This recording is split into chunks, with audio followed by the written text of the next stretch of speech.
Hey everybody, Nick here, and today I got a review for you of this guy. This is the Sinn 104 STSAI, the I meaning indices rather than Arabic numerals here. And it is on the Sinn H-Link style bracelet here, and you know, it's a very nice little watch. So Sinn is a German company, and so it's made in Germany rather than Switzerland, but that's okay, Germans still make good watches. And Sinn means either the meaning of something or the sense, like the sense of the word, or the sin could be your meaning of life, something like that. Some people say it with a Z, some people say it with an S. That's the case even in Germany. And I'm going to use an S just because it's Sinn, and that amuses me. But anyways, there you go. The other thing I'll say is that I've actually had this watch for over a month now, and you know, so I've gotten way past the honeymoon period, and that was important to me. So those of you who've been watching on Instagram have been seeing this guy for a while now, but I just wanted to make sure that I was sure what I was about to say before I, you know, finally made the review. So, as always, let's go on ahead and jump into your good, your bad, and your ugly of your Sinn 104 here. Okay, a lot of good here. The movement, first and foremost, is a Sellita 220-1 automatic mechanical movement. And so you can see here that this is actually a mechanical watch. If you look closely here, you can see the balance wheel spinning, and that's what's marking the passage of time. And you can see that it's got this gold rotor here. I don't know if it's actually gold, but that spins around and winds the watch. And the Sellita movement is good. Sellita's another company, kind of like ETA, that's making these mechanical movements, and they do a damn good job. It's got some nice features. In addition to hour, minute, second, you've got your day of the week and your date complication there. And I do like having the day on there. That is one thing I miss going back to my quartz watch, because when you first wake up in the morning, it's very, very easy to be a little disoriented. Like, oh, God, what day is it? Oh, no, Monday? And, you know, this just gets you back on track a little quicker here. You can get the day in either German or English, just by controlling that. And the transition of day and date is very, very quick. At 11:57:25 every night, you'll hear a little, and suddenly it'll have changed. There's never a time where the day and date are halfway between. That looks sloppy to me. So that's nice. A couple of other nice features to it. It has a great automatic wind. I've never once run out of energy. You can manually wind the movement as well. Although, you know, I've heard it said that you probably shouldn't do that too much on this watch. And it has hacking seconds, which, you know, see the second hand is going right now. If I pull out the crown, it stops. And that means that you can set the watch with a great deal of precision. So that's a pretty nice thing right there. Hacking seconds is a wonderful thing. The crown is a screw-down crown, which is nice. But yeah, so there is your, basically your movement. Very nice. No real complaints there. The case is very nice as well, the case being the thing that holds the movement. It's got a nice crystal case back here. I believe it is actually sapphire. And on this side, I know that this is sapphire, which is good. It's got a countdown bezel, which goes the opposite way of most of your diver watches, but is surprisingly useful. Let's say you go to a restaurant and they say, oh, okay, you know, well, we're happy to seat you, but there's a 25-minute wait. All you need to do is twist your bezel so that the minute hand points at 25, and then you know that when the minute hand hits your triangle, it's time to go have a seat. And so you can run to the store next door and just look down casually every so often, and you know where you're at, which is a nice thing. And it doesn't, you know, it takes a fair amount of doing to move the bezel, but it's a nice smooth motion, so it doesn't feel bad in any way. That's a surprisingly useful little feature to it. And it's got a really great feel. So I like that. The dial is really, really legible, and I appreciate the holy living heck out of that. Because, you know, this is a watch that you can have on your bedside table and still read. This is a watch that you can read without glasses. That I can read without glasses, and that's saying something right there, because, oh boy, are my eyes a wreck. And, you know, so I love that. You can look down very quickly and tell what time it is. No problems at all. And it also has really great lume. And so actually, I'm going to show you really quick a shot of the lume fully lit up. So here we go. Hey, check this out. It's the lume on the Sinn 104. Wow, cool. It's actually surprisingly bright, I'll say that. This is after it's been freshly charged by the sun, but it's pretty damn good. And it's really legible at night with the lume, and you can see the second hand and everything. Very, very nice. So there's your lume. Let's go back to daylight. So, other beautiful things, it's water resistant, and it's 200 meters worth of water resistant, which is pretty impressive. You can see it here, 20 bar, 200 meters. Nice, nice thing. And that just means that you really don't have to think twice about it. You can wear it in the rain, you can wear it in the shower, you can wear it in the pool, you can wear it snorkeling. You can basically wear it, which is beautiful. No complaints there. And like I said, screw-down crown makes it easier.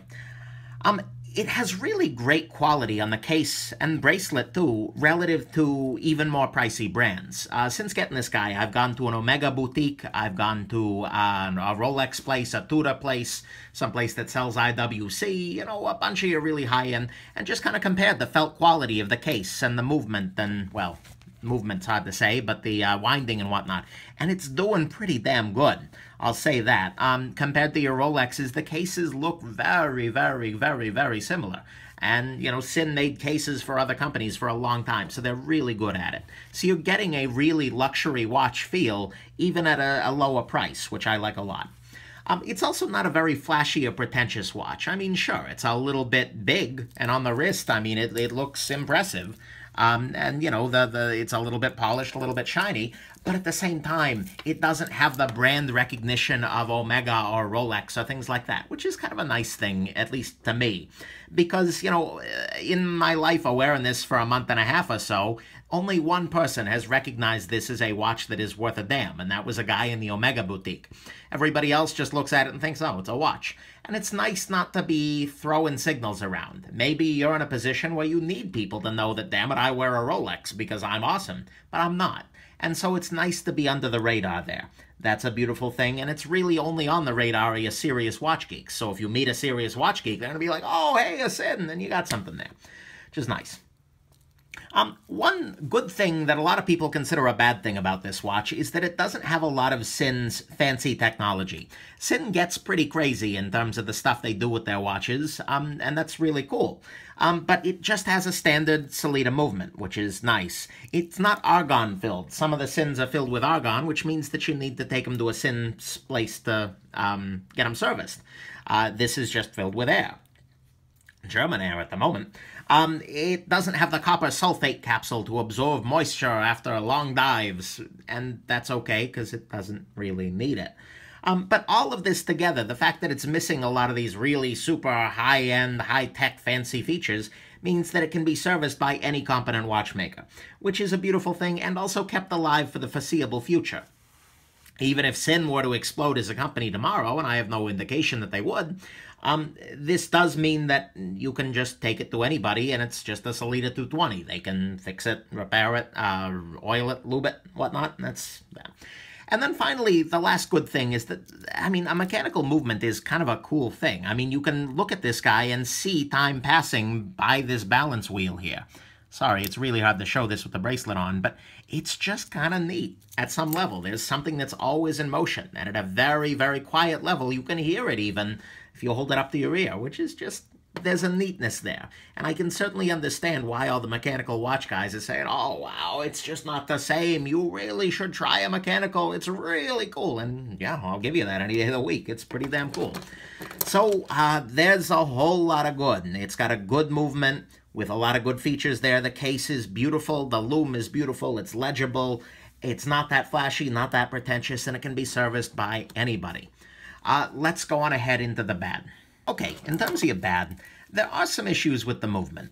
The manual winding work is a little bit gritty. When you're twisting it to wind it, it feels very gritty relative to some of your higher-end watches like your Rolexes, your Tudors, your IWCs, things like that. It's not a big deal because the automatic winder works great, and in fact, there are people who are saying that, you know, with this movement, you shouldn't manually wind it really at all because that adds extra wear and tear. But, you know, it's something you got to keep in mind. That's one of the few major quality differences I felt looking at this relative to a Rolex GMT Master, something like that. And that actually speaks well to it.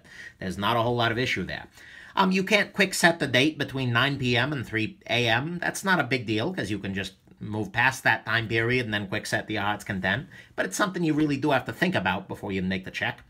you're not getting any kind of an accuracy certification. It's not COSC certified. It's not a chronometer, which means that you're kind of luck of the draw getting it out the box. You could be getting one that's really accurate, like +1 second or something like that. You could get one that's okay, like -4. You could get one that's terrible, -15 or -20, and there's not really anything you can do about it. You can get it regulated, but, you know, there's no guarantees. And I'd like a guarantee at this kind of a price point. And the accuracy on mine is just barely okay for my work. You lose about 10 seconds a day. I'm sorry, about 4 seconds a day. And I know a lot of mechanical guys are sitting there going, Nick, that's great. But the thing is, it's really not, because it means that after 2 weeks, you're down a full minute. And wow, that's, yeah.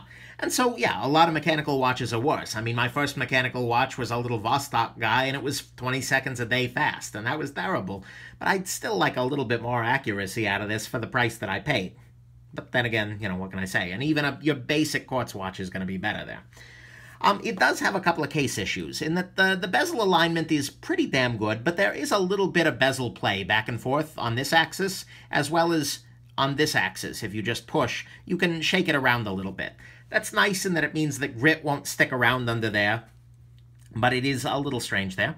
I'm not a big fan of, on the indices here, the fact that you've got split seconds in between there, in between each second line. Not a huge fan of that. It doesn't need to be there. It's not at all useful, and it just kind of clutters things up. So that's one common issue that people have with this watch. It doesn't have drilled lugs, which means that you actually do need to use a spring bar tool to get in there and try and use like the forked end to do that, as opposed to a watch that has drilled lugs like this guy, where you can just poke something through there and pop out the spring bar. I'd appreciate the drilled lugs, but they're trying to go fancier, whatever. And then on the outside of the sapphire here, you do have an anti-reflective coating, and that coating will actually scratch up over time and cloud the display, wow, cloud the face of it a little bit earlier than it needs to. That's not really necessary here.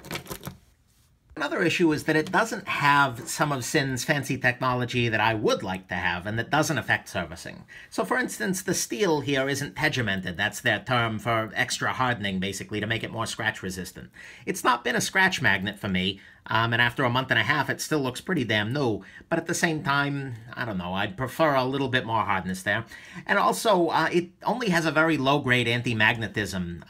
Some of the other Sinns, and you'd lose the transparent case back, but that's okay, are much more magnetic resistant. That said, it hasn't been a problem for me in my life, and I do actually work with speakers and coils here and there. So maybe I'm just being overcritical there, but I'd like a little bit more magnetism protection. Magnets are freaking everywhere. Even the cover for your tablet has magnets in it that can screw up a mechanical sometimes. The strap that came with the watch was just okay. It's honestly overly thick, and it's leather, and, you know, I'm not a big fan of leather straps to start with. It does say Sinn on there, but wasn't a huge fan of the strap. Nice enough, but not blowing me away. And so that's something. It comes with, there are actually two kinds of bracelets you can get. There's a fine bracelet that has a butterfly-style clasp, and then there's this guy, the H-Link bracelet. And I'm going to review the bracelet separately because a lot of Sinn 104 owners are looking at that and trying to figure out whether they want to go there. And it's nice, but it's pretty pricey, about $320, and the fine link bracelet's $390. And there's not a whole lot of fine adjustment. You've got your 3 fine adjustment holes, but they don't include a half link or anything like that. And so some people, like me, can have, well, basically a situation where it's a little too tight on one of these settings and a little too loose on another, and it doesn't give you room for your hand to, you know, I'd like a little bit more adjustability. It does have a diver's extension, which is not terribly helpful, but, you know, there it is.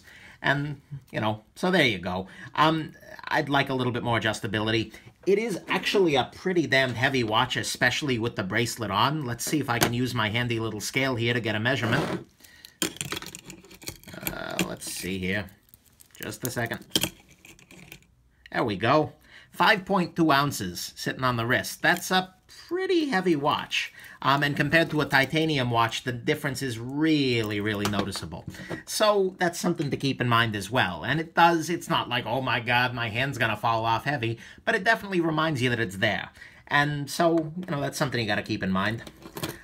We do have to talk price, because the price is bad, but it's not super ugly. As it's configured here, you're looking at about 1,500 bucks. And I got mine with the strap as well as the bracelets.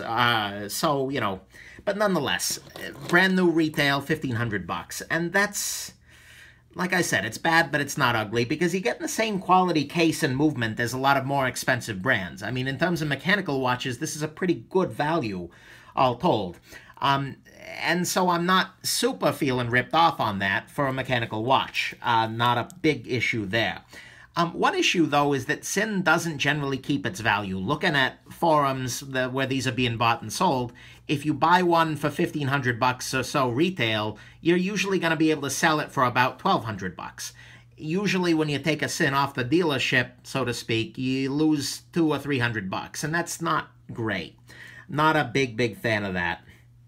So, you know, you got to keep that in mind. You do run a risk when you buy one retail of losing some money if you need to turn around and sell it. And then finally, the last bad thing is that there is only one distributor in the United States for Sinn. There are plenty in other places. They're called Watch Buys, and they're nice enough. That's who I got the bracelet from. But they're not brick and mortar. There aren't actual stores around here. And so you can't try one on anywhere in the United States, except if you go to their headquarters. They do road shows every so often where they go to 6 or 7 major metropolitan areas, but they're invite only and they're rare and whatnot. And they've got a return policy, but it's not very good. You can't put it on, you can't remove the plastic, you get 3 days, and if you don't like it, you have to pay shipping both ways. So you're basically gambling about 40 bucks that you're going to like the watch enough when you just take it out and stare at it. So, you know, I'm not a huge fan of those kinds of distributorships where there's only one place and you can't try it on.